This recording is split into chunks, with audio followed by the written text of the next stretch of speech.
All right, open it up for questions for Coach.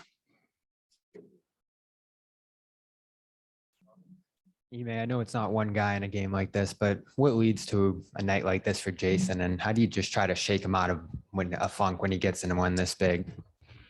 Well, understanding how they're going to guard him. Just had a big game, game 2, and all they talked about was, upping their physicality, being embarrassed at home, and that's what we spoke up about, not being caught off guard or complacent or content with getting a win at their place, and understanding how they're going to guard guys, be physical, and we didn't match that from the start. It looked like we were, kind of wilting to the pressure and started complaining to the refs, and took us out of the game from the start. But disappointing to come out that flat in the conference final game. And I know big thing for you has been breaking the habits, whether it's the complaining, the turnovers, just all the little things that have kind of creeped back in here. I know it's not going to happen overnight, and sometimes you fall back into those, but what's the key to just shaking those on a night like this? Having carryover from what's been successful for us throughout the playoffs, throughout the second half of the season. And, we saw it in the Milwaukee series at times. We saw it in game 1 and game 2, the difference between, 10 turnovers in game 2 and what that can get us to. And so when you have, turn the ball over 24 times and gift them 33 points out of that, dig yourself a hole. Credit, we fought back and got it to a 1-point game. Then made some mistakes and some more turnovers, but you dig yourself in that big of a hole due to playing in the crowd. We understand how they're going to guard us. They doing all series. Every team does that. Wants to load up and you over penetrate and get yourself in tough situations instead of relying on your teammates. That's the result sometimes. Everyone around said that, the series might be over after the game 2 and you were the more talented team, all that stuff. That's not what you told them. You told them that this was going to be a difficult game. So what happened between the message you gave them and what happened on the court? What didn't translate? It's hard to say because it wasn't just myself. It was the players speaking up as well. They said it in the media. They got embarrassed at their place. They were going to come out and, up their physicality, and it's no different than what they did in the third quarter of game 1. And so, we didn't think that it's going to all of a sudden be an easy series and they were going to roll over. We bounced back from game 1 to 2 and they were going to do the same thing. And we had to match that and came out flat for whatever reason. But it wasn't just myself. It was Marcus and Jason, and Jalen, and Al all speaking up and shoot around, speaking up in the meetings, saying, be prepared, knowing they're going to come out with their best hit. And for whatever reason, we didn't match that to start the game. And in terms of the schematically, what didn't happen in terms of not the turnovers, but just other things? What didn't you do that you did in game 2?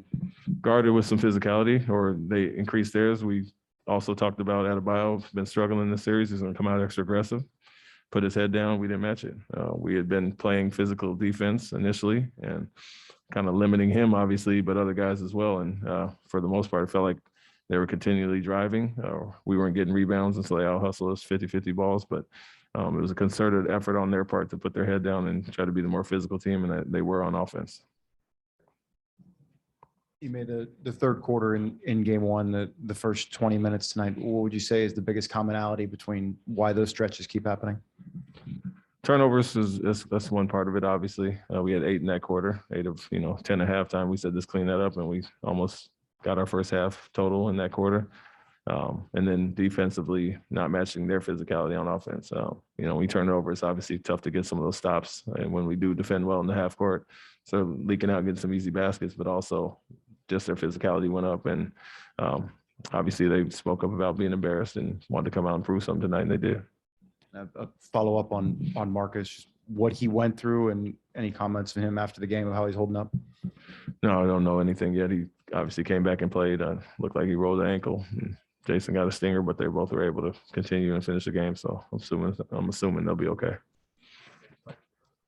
Lowry comes back immediately, is pushing in transition off of rebounds, and they just kind of kept running the entire night while you guys tried to keep up. What was it about the way that they were just persistent with their pressure and their speed that affected you guys? Well, that's what he does. We talked about that before the game. That's the impact he has on the game. But when you give him 24 turnovers, it's obviously a lot easier to get out and run, and he's the head of the snake as far as that, pushing the pace and tempo. But we made it too easy on them in that regard. Obviously getting stops or scoring the basketball, they can't get out and run to that extent, but scoring 33 points on our 24 turnovers is hard to overcome. You have Jalen kind of routinely, when you have these high turnover games, routinely over penetrating. You have Jason, they're routinely jumping the passing lanes. Is there any thought of kind of like intervening just with the play calling to try and get the ball and try to get them the ball maybe on the catch rather than have them handle the ball?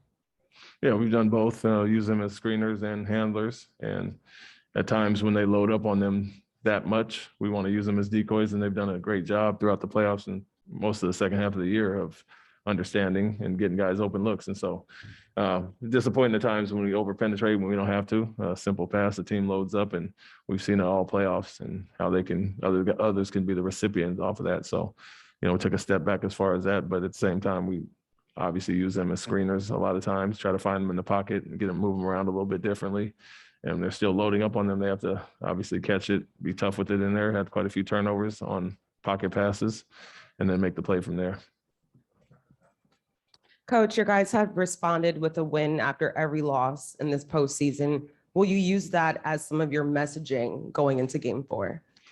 Yeah, I don't really talk about the, bounce back as far as that. It's just what we are trying to do, what we did the second half of the season. And even in this game tonight, you can look at some positives, how we got, like I said, got it back to a 1-point game and then kind of shot ourselves in the foot again, giving up a 3-pointer and some late turnovers. But, it's 2 quarters that really stand out, 39-18 to start the game, 39-14 in game 1. And you get yourself in that big of a hole and, fight your way back. It's always tough, but, we have bounced back well, second half of the season, playoffs as well. And so we know we have to do it again at home. Coach, especially after a game like Bam Adebayo had tonight, I'm sure Rob would definitely have helped in that situation. Are you expecting to have him back for Game 4? He's truly day to day, and we'll see how he responds to extra time off, but it's due to swelling and soreness, and it's likely to be like that the rest of the playoffs. And so, that's one thing, but we've won series and games without Rob. So Adebayo kind of put his shoulder into whoever was guarding him, into their chest. And so Rob can't save the day as far as that. Guys have to, take ownership of that matchup and defend like we're capable of. Ime, over here, do you have any concern? You mentioned the message that you gave to the team and that teammates gave to the team. Do you have any concern now when you look that there's a pattern of your team having a difficult time handling prosperity and coming back with the same edge after a really good game or a really good performance? No, I wouldn't say it's, we talked about not being content with or complacent with where we're at and getting a win on the road. So I don't think it's as much as that. It's, more so a little unusual being caught off guard with physicality. It's not like they changed much schematically. They just upped their pressure, upped their aggressiveness on both ends, and we didn't match it. And so I don't think it's due to our success or us getting a road win. We had success, obviously, in the Brooklyn series and on Milwaukee on the road and did well. So it's more so just matching that physicality because that's what they've done in two quarters that really stand out. 2 things quick, Ime. Why did you start the game with Daniel, and then why did you go with Grant to start the third quarter?